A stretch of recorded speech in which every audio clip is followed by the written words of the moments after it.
गतिविधि, खेलकुद, शान्ति सुरक्षा, प्रतिभा र समसामयिक विषय केन्द्रित कार्यक्रम। जनचासो जनचासो मात्र राज्य टेलिभिजनमा।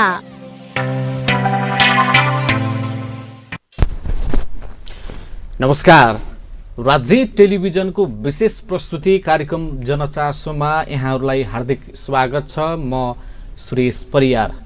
कार्यक्रम जनचासोमा रहेर हामीले विविध विषयमा कुराकानी गर्ने गर्दछौँ। कहिले राजनीतिक बहस, कहिले आर्थिक, सामाजिक, सांस्कृतिक, स्थानीय तहमा भइरहेका गतिविधि, खेलकुद, शान्ति सुरक्षा लगायत समसामयिक विषयमा बढी चर्चा परिचर्चा र बहस गर्ने गर्दछौँ फरक फरक अतिथिको साथमा।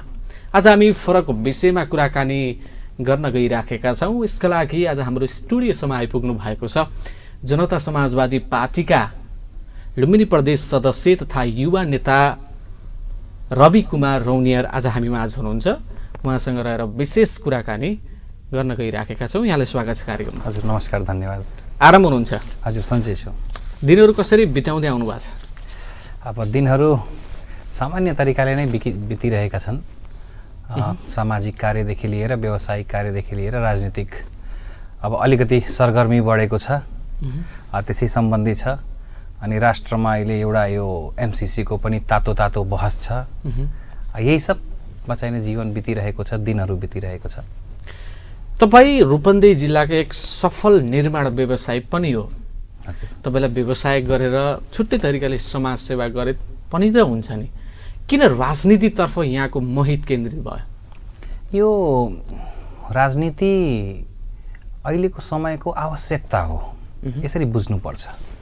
नेपालको परिप्रेक्ष्यमा राजनीतिलाई अब हामी युवाहरूले आफ्नो आवश्यकताको रूपमा लिनुपर्दछ। किन लिनुपर्दछ भने जुन विगतका प्र्याक्टिसेसहरू हामी हेऱ्यौँ नि, जस्तो तपाईँ पञ्चायत व्यवस्था हेऱ्यौँ, पञ्चायतपछि बहुदलीय प्रजातन्त्र आयो, बहुदलपछि तपाईँको चाहिने संविधान सभाको निर्वाचनपछि यो गणतन्त्रात्मक परिस्थिति आयो, व्यवस्था आयो होइन। सबैले नारा के दिए त? समग्रमा सबैको समरी चाहिने के थियो भने देशको आर्थिक उन्नति र समृद्धि, यही थियो।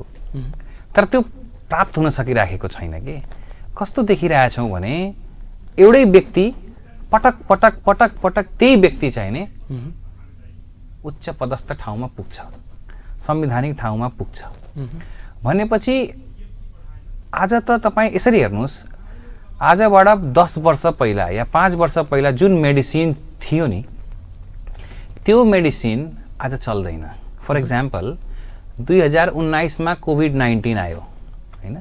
कोभिड-19 हुँदा त्यो बेलामा पिसिआरको टेस्ट 5500 देखि 6000 रुपियाँ पर्थ्यो। आज पिसिआर 600-800 रुपियाँमा हुन्छ। भन्नाको मतलब त्यो टेक्नोलोजी बिस्तारै बिस्तारै त्यो चेन्ज हुँदै गयो। तपाईँको ऱ्यापिड एन्टिजेनहरू आयो, तर हाम्रो नेताहरूको ढर्रा जुन छ त्यही पुरानो छ। त्यसैले गर्दा युवाहरू अब आउनुपर्छ र युवाहरूले केही न केही नयाँ भिजन, नयाँ सोच र नयाँ एउटा हामीले के भन्छौँ भने समराइज्ड मेथोडोलोजी अफ डेभलपमेन्टलाई लिएर आउनुपर्छ। अब आउने कहाँ त? अब सामाजिक कार्य भनेको त हामीले आफ्नो ल्याकतले भ्याएसम्म हामीले आफूले व्यवसायबाट आर्जन गरेको मुनाफाबाट हामीले गर्ने एउटा सेवा हो। तर के समग्र रूपमा एउटा व्यवसायीले चाहिँ नि आफ्नो समुदायको, आफ्नो नगरको, आफ्नो क्षेत्रको त्यो पीडा र समस्या समाधान गर्न सक्छ त? त्यो सम्भवै छैन। अब उहाँहरूले समस्यालाई समाधान नगर्न खोजेपछि, नगर्न चाहेपछि अब आउने को त? त्यसैले politics is not a dirty game. Politics भित्र केही डट छ र त्यो डटलाई सफा गर्नको लागि हामी जस्ता युवा अब आउनुपर्छ भन्ने सोच लिएर म राजनीतिमा प्रवेश गरे हो। ठ्याक्कै राजनीति भनेको व्यापारकै सेवा। हेर्नुहोस्, भ्रष्टाचारीहरूको लागि व्यापार र हामी जस्तो युवाहरूको लागि सेवा। तर आजभोलि त गाउँ गाउँमा नेताहरूलाई चोर आयो भन्ने पनि आजभोलि चर्चा परिचर्चा छ नि। अब चोरलाई त चोरै भन्नु पर्यो नि, यसमा कुनै पीडा छैन। जसले भ्रष्टाचार गर्छ त्यो चोर हो, महापापी हो, देशद्रोही हो। तपाईँको राजनीतिको यात्रा भनेको सामाजिक कामको लागि, देशको हितकारका लागि र जनताको सेवाका लागि हो कि व्यापारको लागि? ठ्याक्कै भन्नुहोस्। व्यापारको लागि मेरो व्यवसाय छ र त्यो व्यवसायबाट म अति प्रसन्न छु र नेपाल सरकारलाई सके जतिको चाहिने मैले कर पनि दिइरहेको छु। तर दुर्भाग्य त्यो करको हामीले केही चाहिने सुविधा प्राप्त गर्न सकेका छैनौँ। अब रह्यो राजनीतिको कुरा। राजनीति चाहिँ अवश्य पनि सेवा नै हो। राजनीतिको पर्यायवाची नै सेवा हो। यदि कसैले राजनीतिलाई व्यापारको रूपमा बुझ्छ भने हामीले त्यसलाई देशद्रोहीको रूपमा बुझ्नुपर्छ। स्पष्ट मेरो विचार त्यही हो। राजनीति गर्ने, सत्तामा जाने अनि त्यसपछि आफ्ना नातेदार होइन, अनि मन्त्री बन्ने लोभ अनि भ्रष्टाचार, यो त एक्जाम्पल भइराखेको छ नि त निरन्तर रूपमा। हो, त्यसैलाई चाहिँ नि अब हामीले चाहिँ नि परिवर्तन गर्नको लागि अब युवा आउनुपर्छ भन्ने मेरो मान्यता हो। जनता समाजवादी पार्टी भनेको ऐतिहासिक पार्टी हो। विशेष गरी मधेसी समुदायको जुन किसिमको अधिकारका लागि लड्ने पार्टी, सबै पहाडी, हिमाल पहाड, तराई सबैलाई एउटा जोडेर अगाडि बढ्ने पार्टीभित्र अगाडि भए तापनि जसपाभित्र यस्तो खालको अहिले चाहिँ जुन किसिमको फुटको सङ्घारमा पुगिसकेको छ, यहाँहरू कतिचोटि फुट्ने हो? अब त तपाईँहरू त एकजुट भएर अगाडि जानुपर्ने हो नि त। होइन, यस्तो छ हेर्नुहोस्, अब यसलाई फुटको सङ्घार भन्दा पनि यसलाई विचारको युद्ध भन्नुपर्छ हामीले होइन। अब पार्टी फुटेर जानु भनेको जुन दिन फुट्छ त्यो दिन हेरौँला होइन। तर आजको अवस्था के हो भने विचारको युद्ध हो कि। अब विचारको लोकतान्त्रिक व्यवस्थामा विचारको युद्ध गर्न पाइन्छ, शस्त्रको युद्ध गर्न पाइँदैन, विचारको युद्ध गर्न पाइन्छ र त्यसलाई स्वागत गर्नुपर्छ हामीले। यदि लोकतन्त्रमा विचार पनि व्यक्त गर्न पाइएन भने त त्यसपछि त निरङ्कुशता लागू भइहाल्यो नि त। त्यसैले गर्दा त्यो विचारको जुन स्वतन्त्रता छ, जुन विचार व्यक्त गर्ने, विचारलाई आफ्नो विचारधारालाई एउटा प्लेटफर्ममा चाहिने बयान गर्ने, व्यक्त गर्ने यो लोकतान्त्रिक व्यवस्था छ, त्यो व्यवस्थालाई अभ्यास गर्दै गर्दा अब हाम्रो पार्टीसँग डराएका केही व्यक्तिहरूले फुट्यो भन्न लाग्यो भने अब त्यो उहाँहरूलाई चाहिने म अवश्य पनि भन्छु उपचार गराउनुहोस्, त्यसबाहेक म के भन्न सकौँ। अब कार्यकारी शक्तिमा चाहिँ आफ्नो पकड चाहिँ नदेखिएका कारणले पछिल्लो राजनीतिक घटनाक्रमले के संज्ञा दिन्छ भने डाक्टर बाबुराम भट्टराई र उपेन्द्र यादव बीच जुन किसिमको द्वन्द्व छ नि, यसले त अब चाहिँ जसपा फुटको सङ्घारमा आयो कि भन्ने शङ्का, उपशङ्का र सङ्केतहरू यसो केलाउन सकिन्छ हामीले? होइन, हेर्नुहोस्, यसरी हामीले यसलाई सामान्य रूपमा लिनुपर्दछ। हेर्नुहोस्, कुनै पनि चिजलाई असामान्य रूपमा लिइयो भने त्यो असामान्य प्रवृत्तिको बन्दै जान्छ। जब हामी कुनै चिजलाई सामान्य रूपमा लिन्छौँ भने त्यो सामान्य प्रवृत्तिमा जान्छ। कुनै पनि प्रकारको त्यो फुटको सङ्घारमा जाने होइन कि। हाम्रो पार्टीमा अहिले माननीय बाबुराम भट्टराई चाहिँ नि सङ्घीय परिषद अध्यक्ष हुनुहुन्छ, माननीय उपेन्द्र यादव कार्यकारी अध्यक्ष हुनुहुन्छ। केही विचारका कुराहरू छन् जुन विचारमा प्लेटफर्ममा राख्दा अब किचनमा पनि हामीले आफ्नो भाँडाहरू राख्दा आवाजहरू आउँछ होइन। त विचारका कुराहरू राख्दा अब हेर्नुहोस्, यो भनेको के हो, पार्टी जब एकीकरण हुन्छ होइन, एकीकरण भइसकेपछि तपाईको केन्द्रका स्तरका नेताहरूको एकीकरण हुनुपर्छ, तपाईको वडा स्तरकोबाट एकीकरण हुनुपर्दछ, वडादेखि केन्द्रसम्म एकीकरण हुनुपर्छ। ती बीचमा केही असहमतिहरू, केही तपाईका चाहिने नमिलेका कुराहरू हुन सक्छन्। ती सब कुराले पार्टी कहिले पनि फुट्दैन। पार्टी फुट्नको लागि एउटा धेरै नै विशेष कारण हुनुपर्दछ र अहिले त्यस्तो कुनै विशेष कारण छैन जसले गर्दा पार्टी फुटोस्। पार्टी फुटेर त अहिले चाहिँ जसपा बनेकै हो, जसपा चाहिँ अहिले नयाँ भयो त। नै हेर्नुहोस्, त्यो भनेको त्यही त मैले भने त विशेष कारणले गर्दा पार्टी त्यो फुटेको होइन, केही साथीहरू अलग भएर गए। कारण के थियो भने हेर्नुहोस्, अब तपाईँले हेर्नुहोस् है, अब त्यो सन्दर्भ उठाइहाल्नुभयो हजुरले। त्यो बेलामा जसपामा चाहिने जब यो संसदको विघटन भयो, जुन वास्तवमा संविधानको मर्दन थियो त्यो बेला है, कहाँसम्म थियो भने सम्माननीय राष्ट्रपतिज्यूले निर्णय गर्ने होइन, कोसँग बहुमत देखिएछ कोसँग देखिए छैन, उहाँले पनि असंवैधानिक कदम नै चाल्नु भएको थियो, अदालतले सच्यायो है। तर त्यो बेलासम्ममा लोकतन्त्रको पक्षधर, गणतन्त्रको पक्षधर, देशमा चाहिने विचारको पक्षधर भएको पार्टी जसपामा रहेका एक समूहले पूर्व प्रधानमन्त्री श्री केपी शर्मा ओलीज्यूको त्यो असंवैधानिक कदमको पक्ष लिन थाल्यो। त्यसको पछाडि उहाँहरूले के कारणहरू दिए त? हाम्रा माग पुरा भएछन्। त्यो माग पुरा गरे होइन, चक्लेट दिएको थियो उहाँहरूलाई है। अब के पुरा भयो त? के पनि पुरा भएन। न रेशम चौधरीजी जेलबाट बाहिर निस्के, न उहाँहरूका त्यो अरू मागहरू पुरा भए, न नागरिकता विधेयक पास भयो, केही पनि त भएन नि त। त्यो कुरालाई सचेत गराउने काम यो पार्टीमा निरन्तर भइरहेको थियो। तर उहाँहरू अब कहाँबाट सञ्चालित हुनुहुन्थ्यो, किन त्यस्तो गर्नुभयो, त्यसको जवाब समयले दिला। अब उहाँहरू नै म अब केपी ओलीजीलाई तपाईँले सपोर्ट गर्नुहुन्छ भने हामी बस्छौँ, नभए हामी जान्छौँ भनेपछि अब सबैको आफ्नो आफ्नो रोजाइ छ, बाटो छ, उहाँहरू जानु। जनता समाजवादी पार्टी आज पनि ढिक्का छ।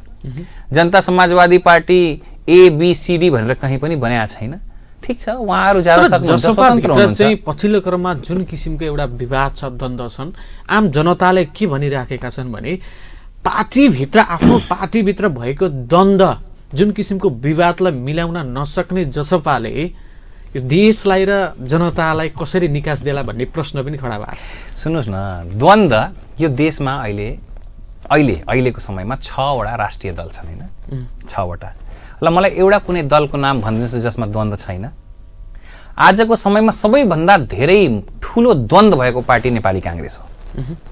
एकतिर गठबन्धनलाई अगाडि बढाउँ भन्छन्, अर्को समूहले होइन नबढाउँ भन्छन्।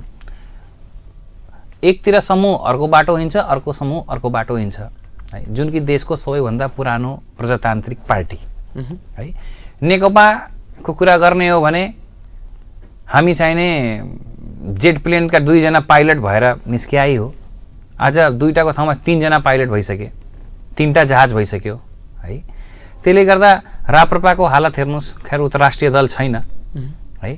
त्यसले गर्दा तपाईँको अर्को चाहिने अरू माओवादीमा हेर्नुहोस्।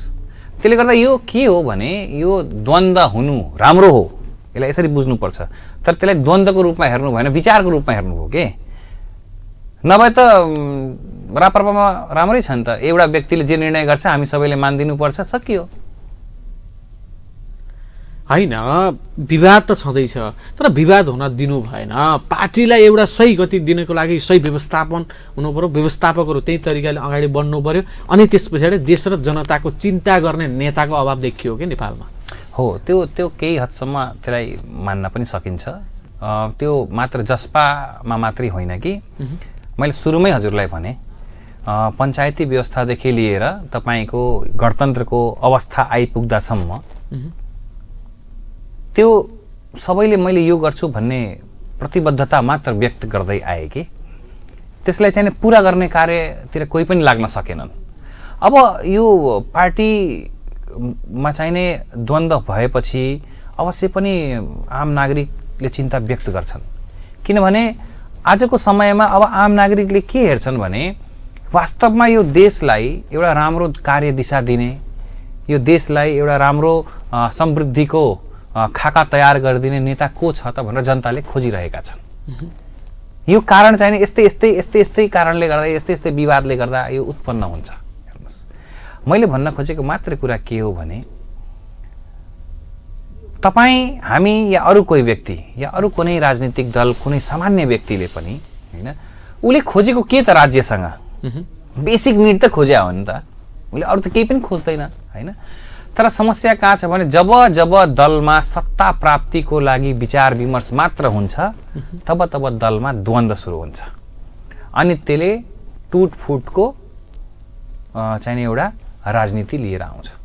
त्यसैले गर्दा पार्टीमा अहिले म तपाईँलाई तपाईँको च्यानल मार्फत स्पष्ट गर्न चाहन्छु कि हाम्रो पार्टीमा विचार प्रकट गर्ने प्रक्रिया मात्रै हो, आफ्ना विचार राख्ने हो। तर यसमा धेरैजनाले चाहिने अब यो पार्टी फुट्यो भन्न लाग्ने कुरो मात्र हो। अब फुट्दैन, स्थानीय निर्वाचन आउन लागेको छ होइन। अब त्यो हेर्नुहोस्, हाम्रो पार्टीका 2जना नेता, अर्को हाम्रो अशोक राईज्यू पनि हुनुहुन्छ होइन। तपाईँको मधेस आन्दोलन गरेर मधेस समुदाय र मधेसी समुदायलाई हक अधिकारको सुनिश्चितता गराउने व्यक्ति हुनु उपेन्द्र यादव। यो कसैसँग पनि लुक्ने छिप्ने कुरो होइन। बाबुराम भट्टराई भनेको देशको आर्थिक समृद्धिको लागि राम्रो खाका तयार पार्न सक्ने व्यक्ति हुन् है। त्यसैले गर्दा यो फुटेर जान्छन्, टुटेर जान्छन्, यस्ता कुराहरू निराधार हुन् है।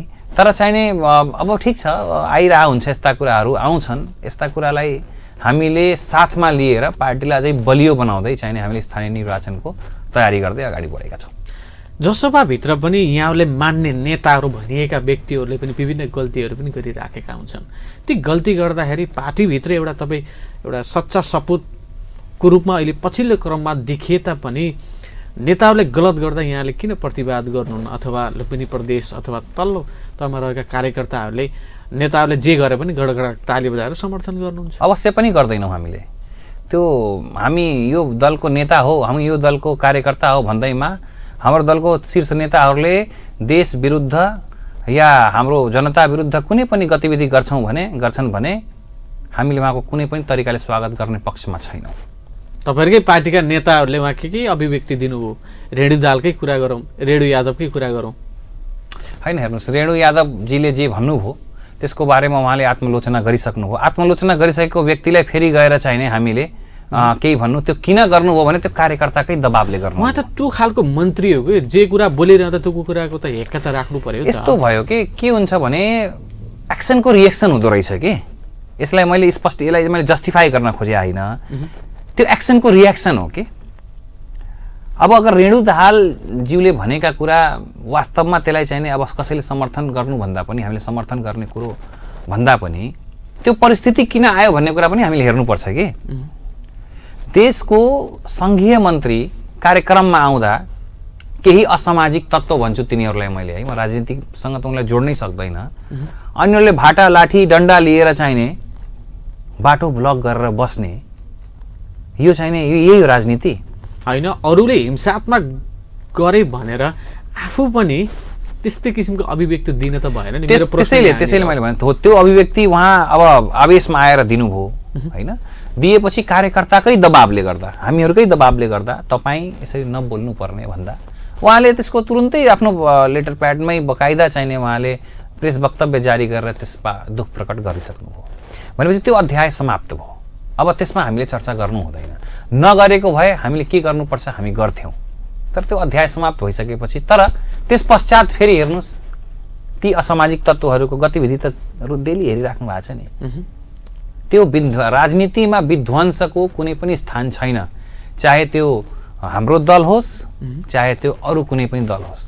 राजनीतिमा यदि कसैले विध्वंस गर्छ भने त्यसको बहिष्कार गर्नुपर्छ।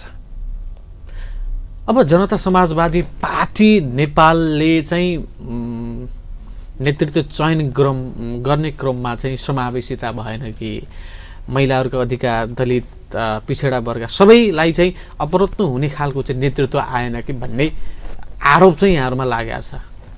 होइन, यस्तो छ यो। अब जनता समाजवादी पार्टीको चाहिने अब बिस्तारै सबै ठाउँमा सङ्गठनहरू विस्तार भइरहेका छन् है। अब जनता समाजवादी पार्टी विगतको निर्वाचनदेखि राष्ट्रिय दलको रूपमा आफ्नो स्थान प्राप्त गरेको छ। अब अवश्य पनि समावेशिता र विभेद विरुद्ध राजनीति लड्दै आएको पार्टी हो जनता समाजवादी पार्टी, र अवश्य पनि यसमा यो समावेशिताका कुराहरू हामी गरि नै रहेका छौँ। र यदि कदाचित कहीँ कुनै कमी कमजोरी छ भने त्यसलाई चाहिने हामीले पदपूर्ति गर्दै र त्यसलाई चाहिने अगाडि बढाउँदै लिएर नै जाने हो। किनभने एकल जातीय र एकल सोच, नस्लीय चिन्तनबाट मुक्त भएको पार्टी चाहिने जसपा हो है। त्यसैले गर्दा यसमा चाहिने अहिलेको जुन सङ्गठन निर्माणका जुन कार्यहरू भइरहेका छन्, अरू तपाईँको नियुक्तिसँग सम्बन्धित जुन कामहरू अगाडि बढाइएका छन्, आउने दिनमा तपाईँले त्यो समावेशिता पूर्ण रूपले हेर्न पाउनुहुनेछ। सङ्गठन विस्तारले पनि निरन्तरता पाइरहेको छ? अवश्य पनि। अब यहाँको राजनीति विशेष गरी के का लागि? मैले अघि नै भने राजनीति भनेको मेरो सेवाको लागि नै हो। सेवाको लागि? अवश्य, त्यसबाहेक अरू केही छैन। हुन्छ नि त, विभिन्न लोभहरू त आउँछ त। हेर्नुहोस्, मलाई लोभ दिने अहिले कोही जन्मिएको छैन नेपालमा। मलाई चाहिँ कुनै प्रकारको लोभ दिने या अरू केही दिने बडा गर्व छ मलाई यो चिजमा। मेरो व्यवसायमा पनि र मेरो राजनीतिक यात्रामा पनि र मेरो सामाजिक यात्रामा पनि। म यही कुरा तपाईँले निकाल्दा म हजुरलाई एउटा सानो उदाहरण दिन्छु। एउटा म याद आइहाल्यो मलाई।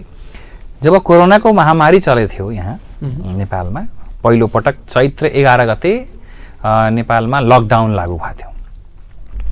त्यो बेलामा चाहिने अब जुन हाम्रा नेपाली नागरिकहरू आउँथे, उहाँहरूलाई चाहिने गृह मन्त्रालयले नेपाल प्रवेशमा रोक लगाएको थियो। उहाँ खानादेखि लिएर सबैको व्यवस्थापन गर्न गाह्रो भयो।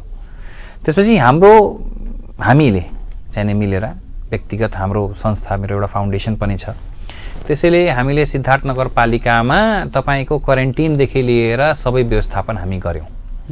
गर्दै जाँदा केही दिनसम्म त हामीले गऱ्यौँ। त्यसपछि नगरपालिकालाई जिम्मा आयो कि त्यो प्रत्येक दिन जुन भारतबाट नेपाली नागरिकहरू आउँछन् उनीहरूको भोजनदेखि सबै व्यवस्थापन गर्नु भनेर। त्यो बेलामा सिद्धार्थ नगरपालिकाका मेयर साहबले मलाई एक फोन गर्नुभएको थियो, ल भाइ सहयोग गर्नु पर्यो, यसलाई कसरी गर्नुपर्छ भनेर। हामीले त्यो कोभिडको बेलामा 4 महिना 16 दिन हामीले आफै चाहिने सिद्धार्थ नगरपालिकामा रहेका सम्पूर्ण क्वारेन्टिनमा हामीले ज्यानको बाजी लगाएर चाहिने, र मेरा कुक, म नाम लिनुपर्छ त्यो अनिरुद्ध अग्रहरीको हाम्रो कुक थिए उनीहरू सबै र हाम्रो टिम पुरै लागेर चाहिने हामीले ज्यानको बाजी लगाएर त्यो बेलामा हामीले सेवा गरेका थियौँ। गर्दा गर्दै म, मेरो परिवार, मेरो बच्चा सबै हामी कोभिड पोजिटिभ भएको थियौँ। नभन्दै मेरो 84 वर्षको बुवा पनि पोजिटिभ हुनुभएको थियो। त्यसले गर्दा त्यहाँ मलाई कुनै लोभ थिएन, न कुनै त्यो बेला निर्वाचन थियो, न त्यहाँ कुनै भोटका कुराहरू थिए है। त्यो बेला म माथि आरोप लाग्यो कि अरे नगरपालिकाबाट पैसा खायो, नगरपालिकाबाट खुब रकम लियो। मैले त्यो बेला पनि भने प्रमाणित गर्नुहोस् न, यदि कहीँ केही त्यस्तो छ भने। सकेनन्। त्यसैले गर्दा यदि तपाईँ पवित्र हुनुहुन्छ भने, तपाईँको सोच पवित्र छ भने, अब भन्ने त सबैले भन्छ भगवान श्री रामलाई पनि त दोष लगाइयो, सीता माताले पनि त अग्नि परीक्षा दिइन्। त्यसले गर्दा हामी त सामान्य नागरिक, त्यसले केही फरक पर्दैन। अब पछिल्लो क्रममा चाहिँ एमसिसीको चाहिँ चर्चा परिचर्चा पनि भइराखेको छ। यसमा जसपा नेपालको चाहिँ आधिकारिक धारणा के होला? के एमसिसी चाहिँ देशका लागि हितकार छ कि बेकार छ? हेर्नुहोस्, जब हामी अन्तर्राष्ट्रिय सहयोग लिन्छौँ, एमसिसीको मात्रै कुरा नगर, कुनै पनि अन्तर्राष्ट्रिय सहयोग, अब अन्तर्राष्ट्रिय सहयोग दिने ती दाताको पनि केही न केही स्वार्थ हुन्छ है, फाइदाको पछाडि डेफिनेटली। अनि त्यो लिँदा, अन्तर्राष्ट्रिय सहयोग लिँदा राष्ट्रिय सहमति हुनु अति आवश्यक छ। जबसम्म राष्ट्रिय सहमति हुँदैन अन्तर्राष्ट्रिय सहयोग लिनु हुँदैन भन्ने मेरो मान्यता हो। अब रह्यो एमसिसीको कुरा। एमसिसीका केही राम्रा पक्ष छन् र केही धेरै नराम्रा पक्षहरू पनि छन् है। त्यसले गर्दा सरकारले राष्ट्रिय सहमति बनाएर मात्र एमसिसीलाई पारित गर्नुपर्छ भन्नेमा म छु। त्यसमा 2-3टा बुदाहरू छ कि जसपाको आधिकारिक धारणा हो। अब यो जसपाको अध्यक्षज्यूले पनि यो भनि नै सक्नु भएको छ, राष्ट्रिय सहमतिको आधारमा एमसिसीलाई पारित गर्नुपर्छ। राष्ट्रिय सहमति नहुँदासम्म एमसिसी पारित हुनु हुँदैन भन्ने हाम्रो मान्यता हो। एमसिसीको विरुद्धमा सडकमा, सदनमा त आवाज उठिसक्यो त, यो चाहिँ हितकार छैन, जनता र देशको हित विपरीत छ। कसरी चाहिँ यो ठिक छ भन्नुहोस्? मैले ठिक छ भनेकै छैन, तपाईले प्रश्न घुमाइदिनु भयो। ठिक छैन, म पनि एमसिसीको पक्षमा छैन। किन छैन भने त्यसमा 2-3टा बुँदा छन्, धेरैले त्यो बुँदा भन्दैनन्। भनेपछि ती बुँदाहरूलाई संशोधन गरेर त्यो बुँदा हटाउनु पर्छ, संशोधन गर्ने नै होइन। यो त के छ भने अब बिहा गर्न जाँदैछौ अनि दुल्हाले चाहिँ दुल्हाको कपडा नलगाएर अर्को कपडा लगाएर बिहा गर भनेर हुँदैन है। हिन्दू संस्कृतिमा विवाह गर्नलाई ब्राह्मण चाहिन्छ है, त्यो पृष्ठ आएर गर्दैन तपाईको। त्यसैले गर्दा त्यहाँ केही बुँदाहरू छ, जस्तो कि म तपाईलाई ध्यान आकर्षण गराइदिउँ। त्यसमा दफा 6.8 छ एउटा, त्यो सबैभन्दा भयावह बुँदा छ। त्यो बुँदाले के भन्छ भने त्यसमा एमसिसी को हैसियत भनेर वर्णन गरेको छ। त्यसले के भन्छ भने एमसिसी नेपालमा लागू भइसकेपछि एमसिसीबाट हुने कार्यको दौरानमा कुनै पनि अप्राकृतिक घटना घटेमा, कुनै पनि दुर्घटना भएमा, कसैको मृत्यु भएमा, कुनै पनि प्रकारको हानि नोक्सानी भएमा, कुनै पनि चाहिँ त्यो क्षेत्रलाई क्षति भएको खण्डमा एमसिसी माथि कुनै पनि प्रकारको नेपालको कानुन लागू हुने छैन। नेपाल सरकारले कानुन चलाउन पाउने छैन। भनेपछि त्यस्तो त्यस्तो दफा राखेर एमसीसी पास गर्नु भनेको त देशसँग गद्दारी गर्नु हो नि त।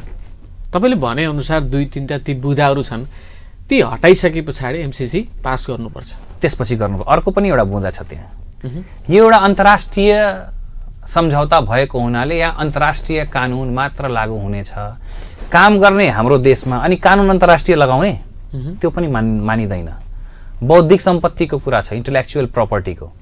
हाम्रो देशमा गरिने, हाम्रो देशमा ल्याएको प्रोजेक्टमा जे हाम्रो इन्टेलेक्चुअल प्रपर्टी हुन्छ त्यो स्वतः नेपालको हुनुपर्छ। त्यसमा अमेरिकालाई हामीले दिन चाह्यो भने मात्रै दिने, नभए त्यो अमेरिकाले लिनुपर्छ भन्ने छैन। यस्ता यस्ता बुँदाहरू छन् जुन राष्ट्रको हितमा छैनन्। त्यो बुँदाले संशोधन गर्ने होइन कि त्यस्ता बुँदाहरू हटाउनुपर्छ। अनि बल्ल त्यसबाहेकका राम्रा पक्षहरू त्यसमा के छन् भने, जस्तो कि तपाईँको विद्युत प्रसारणको लागि अवश्य पनि त्यसले देशको विकासमा टेवा पुर्याउँछ। तर अब उहाँहरूले बौद्धिक सम्पत्तिको कुरा गर्दा के सम्पत्ति बौद्धिक लिएर जाने हो भन्ने कुरा त हामीलाई त्रास हुन्छ नि त। तपाईँ जान पाउनुहुन्न, त्यहाँभित्र कोही पनि प्रवेश गर्न पाउँदैन भनेपछि त्यो भित्र चार दिवारीमा के भइरहेको छ भन्ने कुरा तपाईँले थाहा पाउन सक्नुहुन्छ। त्यसैले गर्दा राष्ट्रिय स्वाधीनता भन्दा माथि कुनै अनुदान हुनु हुँदैन भन्ने हाम्रो मान्यता हो। अब विशेष गरी तपाईँ अगाडि बढिरहँदा पछिल्लो क्रममा चाहिँ अब चाहिँ सिद्धार्थ नगरपालिकाको मेयरमा चाहिँ रवि कुमार रौनियारको उम्मेदवारी रहने छ भनेर तपाईँले सामाजिक सञ्जालमा पनि तपाईँले राख्नु चाहिँ भएको छ। आधिकारिक धारणा त्यही हो? हेर्नुहोस्, मैले त्यहाँ रवि कुमार रौनियारको उम्मेदवारी रहने छ भनेको त छु, तर अलिकति त्यहाँ बिचमा हजुरले स्लिप के गरिदिनु भयो भने पार्टीको यदि निर्णय भएको खण्डमा म एउटा राजनीतिक दलको नेता भइसकेपछि, राजनीतिक दलको सदस्य भइसकेपछि मैले त्यसको अनुशासन पनि मान्नुपर्छ। स्वघोषणा गर्नु राम्रो पक्ष होइन है। ठिक छ, ग्राउन्ड लेभलबाट अहिले आइरहेछ साथीभाइहरूले, त्यहाँ शुभचिन्तकहरूले अब तिमी अगाडि आउनुपर्छ भन्ने कुराहरू गर्छन् होइन। तर त्यसको लागि त एउटा आधिकारिक बाटो हो नि त, एउटा त्यसको लागि चाहिँ पार्टीले निर्णय गर्नुपर्छ होइन। पार्टीले निर्णय गरेर अगाडि बढाउनुपर्छ। पार्टीको निर्णय यदि त्यस्तो आउँछ भने अवश्य पनि पार्टीले खटाएको ठाउँमा म अवश्य पनि निर्वाचन लड्न के चर्चा रह्यो भने यो विषयमा रवि कुमार रौनियार भन्दा पहिला त अरू पनि छन् नि त, उहाँहरूले पनि जसपालाई यहाँसम्म ल्याउनको लागि, मधेसी समुदायको लागि, यो सीमा रक्षाको लागि, अन्य क्षेत्रमा पनि जुन किसिमको अधिकार लड्नका लागि अगाडि बढेका ती योद्धाहरूलाई चाहिँ अब चाहिँ सिद्धार्थ नगरपालिकाको मेयर बनाउनुपर्छ भनिरहँदा उहाँको किन धारणा आयो भन्ने प्रश्नहरू पनि गरिरहेछन्। यसमा म स्पष्ट गरिदिन चाहन्छु, सिद्धार्थ नगरपालिकाको मेयर बनेर सिमाना बचाउने होइन। सिद्धार्थ नगरपालिकाको मेयर बनेर त्यहाँ हक अधिकारको लागि लड्ने होइन। मैले भन्न खोजेको आशय चाहिँ के हो भन्दाखेरि जसपा भनेको मधेसी समुदायलाई विशेष गरी अधिकारका लागि लड्ने हो। नेपालमा के छ भन्दाखेरि अन्य राजनीतिले कसरी चाहिँ घोषित गरिरहेछन् भने मधेसी समुदाय भनेको सीमा रक्षक मात्रै हो कि राजनीतिको मूलधारमा पनि आउनुपर्ने हो भन्न खोजेको, मैले इङ्गित गर्न खोजेको। म एउटा कुरा हजुरलाई एउटा आज तपाईँको च्यानलबाट स्पष्ट गरौँ है। यो मधेसी भन्ने बित्तिकै, मधेसी शब्द भन्ने बित्तिकै एउटा कस्तो चिन्तन बसेको छ भने अलिकति हाम्रो जस्तो फेस भएकाहरू मधेसी हुन्छन् भन्ने सोच, अलिकति हाम्रा पूर्वजहरू जो भारतमा छन् उनीहरूका पूर्वज जुन हामी यहाँ छौँ मधेसी छौँ भन्ने त्यो होइन। भौगोलिक रूपमा तराई मधेसमा बस्ने सबै मधेसी, पहाडमा बस्ने सबै पहाडी, हिमालमा बस्ने सबै हिमाली, त्यो सोच हो जसपाको। यदि रवि कुमार रौनियार चाहिने काठमाडौँमा बस्छ भने म पहाडी गर्वले भन्नुपर्छ, त्योभन्दा पनि माथि म नेपाली, यो देशको नागरिक है। अब रह्यो सीमा रक्षक, सीमा नजदिकमा सीमासँग सटेर बसेका सम्पूर्ण चाहिने धरतीपुत्र हुन्। त्यो रवि कुमार रौनियार पनि हुनसक्छ र कुनै के अरे प्रवीण श्रेष्ठ पनि हुनसक्छ र चाहिने के भन्छ हाम्रो सुदीप गेमाली पनि हुनसक्छ र दुर्गेश थारू पनि हुनसक्छ। त्यसैले गर्दा यसरी चाहिने वर्गीकरण यदि जब गरिन्छ नि अनि मात्र चाहिने पीडा अरूहरूलाई हुने गर्दछ, अरू समुदायलाई। किनभने सीमाको रक्षा यो धरती माता त सबैको हो नि, नेपालको धरती भूमि हामी सबैको हो, सीमाको रक्षा गर्ने दायित्व हामी सबैको हो। त्यसैले गर्दा केही राजनीतिक दलका केही व्यक्तिहरू जसमा नस्लीय चिन्तनले जो ग्रसित छ तिनीहरूले यस्ता सोचहरू ल्याउँछन् अरे यो त मधेसी, यो त फेसले यस्तो छ, अरे यो त भारतीय दलाल नै होला भन्ने यस्तो सोच जबसम्म यो देशमा रहन्छ समृद्धि सम्भव छैन। अब चाहिँ सिद्धार्थ नगरपालिकाको मेयरको कुराको चर्चा चाहिँ चलिरहेको थियो नि। हजुर, अब सिद्धार्थ नगरपालिकाको मेयरको कुरामा अब म भन्दा अब मेरो नाम आउनु भनेको या मेरो नाम चर्चा परिचर्चामा आउनु भनेको मेरो कार्यशैली, मेरो इमान्दारिता र मेरो चाहिने कुनै पनि कार्यप्रतिको जुन मेरो लगाव छ त्यसलाई हेरेर नै मूल्याङ्कन गरेर पार्टीले या पार्टीका साथीहरूले या आम नागरिक आम जनताले ल्याएका हुन्। त्यसमा हाम्रा अग्रज नेताजीहरूलाई दुखेसो मान्नुपर्ने कुनै कुरै छैन। उहाँहरू अगाडि आउनुहुन्छ भने म पुरा खुल्ला दिलले उहाँलाई साथ दिन पनि तयार छु। मैले अघि नै भने पार्टीले यदि उहाँहरूलाई नै अगाडि ल्याउँछ भने मलाई कुनै समस्या छैन। उहाँहरूको लागि पनि मैले सहयोग गर्ने र मैले काम गर्ने भनेको पार्टीको लागि हो, व्यक्तिको लागि होइन। व्यक्तिवादी चिन्तनबाट मुक्त भएको व्यक्ति हो म। तर तपाईँलाई के आरोप पनि लागिरहेछ भने मेयरका लागि चाहिँ माथिल्लो लेभलका नेताहरूसँग लबिङ चाहिँ रौनियारजीको चलिरहेको छ, मलाई चाहिँ मेयरको लागि टिकट दिनु पर्यो भन्ने आग्रह चाहिँ बारम्बार गरिरहेछु भन्ने आरोप चाहिँ लगाएको छन् है। ठिक छ, त्यो उहाँले त्यो आरोप लगाउनु हो, त्यसको लागि त्यस्ता आरोपले मलाई अझै ऊर्जा दिन्छ। हेर्नुहोस् के हुन्छ भने जब मान्छे गलत हुन्छ नि ऊ डराउँछ, जब मान्छे गलत हुन्छ त डराउँदैन। त्यस्ता आरोप भनेका सामान्य कुरा। अझै निर्वाचन जति जति नजिक आउँछ नि अहिले त्यस्ता कति आरोप आउन अझै बाँकी छन्। म प्रिपेयर्ड भएर बसेको छु। अहिले अरू के आरोप आउला, त्यसले गर्दा यो त मैले एउटा के प्रण गरेको छु भने म यदि निर्वाचनमा आउँछु भने मेरो कोही प्रति पनि नकारात्मक टिप्पणी हुने छैन। न मेरो कुनै चाहिने विरोधी दलप्रति कुनै नकारात्मक टिप्पणी हुन्छ, न कुनै प्रत्याशीप्रति हुन्छ, किनभने नकारात्मक टिप्पणीले मलाई फाइदा पुर्याउँदैन कि। नकारात्मक टिप्पणीले मलाई आत्मसन्तुष्टि देला, तर त्यसले हुने केही पनि होइन नि। मैले के गर्न सक्छु भन्ने कुरा भन्ने हो कि भोलि म सिद्धार्थ नगरपालिकामा निर्वाचनमा आएँ भने मेरा भिजन्सहरू के छ त, मै किन आउनु पर्यो त, म बाहेक थुप्रै होला नि त त्यहाँ, तर मै किन आउनुपर्छ। मैले के त्यस्तो सोच लिएछु कि सिद्धार्थ नगरपालिकामा म आउँदा सिद्धार्थ नगरपालिका सुन्दर नगरपालिका बन्न सक्छ। यस्ता कुराको पो बहस गर्नुपर्छ नि। अब उसले हाई कमान्डलाई भन्यो, यहाँ भन्यो भन्ने त सबैले भन्दै गर्छ। लबिङ त अलिअलि गर्नुहुन्छ होइन, लबिङ गर्ने होइन, सम्मान गर्ने हो। लबिङ गर्नुहुन्छ। मलाई चाहिँ टिकटको लागि अहिलेसम्म मलाई टिकट दिनुहोस् भनेर म तपाईँको च्यानलमा स्पष्ट भनिदिउँ, अहिलेसम्म टिकटको लागि मलाई टिकट दिनुहोस् भनेर मैले अहिलेसम्म भनेको छैन। आज मेरो जन्मदिवस र म भगवानको पूजा गरेर उठेर आएको, अहिलेसम्म मलाई टिकट दिनुहोस् भनेर भनेको छैन। तर मैले यो अवश्य भनेको छु, स्थानीय निकायको निर्वाचन घोषणा भइसकेको खण्डमा अब पार्टीले सिद्धार्थ नगरपालिकाको सम्भावित उम्मेदवार घोषणा गर्नुपर्दछ। यदि म त्यो लिस्टमा छु भने म त्यही हिसाबले तयारी अगाडि बढ्छु।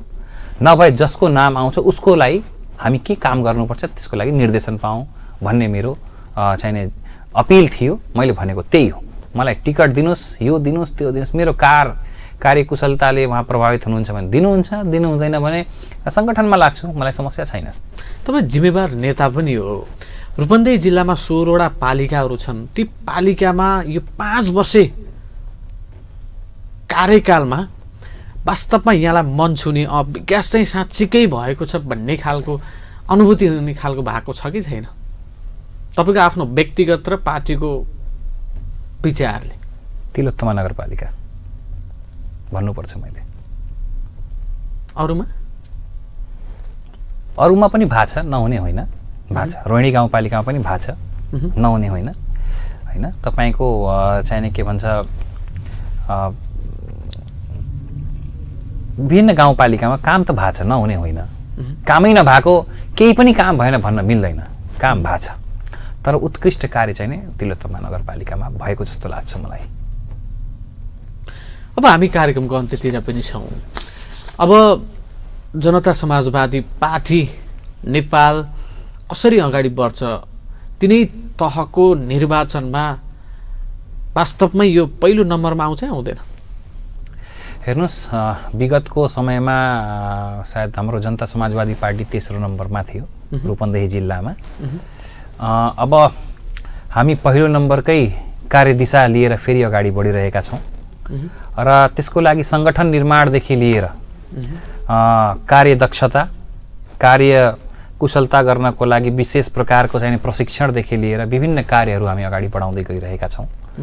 र यी सबै कुरालाई अगाडि लिएर जाँदै गर्दा हामीले चाहिँ नै वास्तवमा व्यक्तिहरूको, नागरिकहरूको आवश्यकता के हो त, ती सबै कुराहरूलाई पनि ग्रहण गर्दै त्यही तरिकाले चाहिँ हामीले आफ्नो सबै नेताजीहरूलाई हामीले सहयोग उहाँहरूको माग्दै र हामी पार्टीलाई बलियो बनाउँदै गइरहेका छौँ। र आउने आगामी स्थानीय निर्वाचनमा हाम्रो लक्ष्य चाहिँ सिद्धार्थ नगरपालिकामा चाहिँ एउटा महत्त्वपूर्ण शक्ति, माफ गर्नुहोला, रूपन्देही जिल्लामा एउटा महत्त्वपूर्ण स्थानीय शक्तिको रूपमा उदाउने हाम्रो एउटा प्रतिबद्धता छ र हाम्रो एउटा जोस जाँगर छ र त्यही हिसाबले हामी अगाडि बढेका छौँ। हस्, यो कार्यक्रममा आइदिनु भयो, अमूल्य समय अनि विचार राखिदिनु भयो, यसका लागि यहाँलाई धेरै धेरै धन्यवाद छ। हस्, नमस्कार, धन्यवाद। दर्शकवृन्द, आजको जनचासो कार्यक्रममा हुनुहुन्थ्यो जनता समाजवादी पार्टी लुम्बिनी प्रदेश तथा विपद व्यवस्थापन समिति रूपन्देहीका संयोजक रवि कुमार रौनियर आज हामीसँग हुनुहुन्थ्यो। उहाँसँग रहेर विशेष कुराकानी गऱ्यौँ। यहाँलाई कार्यक्रम कस्तो लाग्छ, जस्तो लाग्छ त्यस्तै सुझाव सल्लाह अनि प्रतिक्रिया दिन सक्नुहुन्छ। प्राविधिकबाट मिठो साथ दिनुहुने सागर भूषाललाई धन्यवाद दिँदै म कार्यक्रम प्रस्तुता सुरेश परियार पनि यहाँहरूबाट बिदा माग्ने अनुमति चाहन्छु। यहाँहरू भने राज्य टेलिभिजन हेर्दै गर्नुहोला। हवस् त, नमस्ते। राजनीतिक, आर्थिक, सामाजिक विकासका गतिविधि, खेलकुद, शान्ति सुरक्षा, प्रतिभा र समसामयिक विषय केन्द्रित कार्यक्रम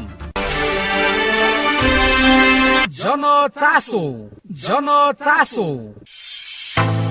मात्र राज्य टेलिभिजनमा।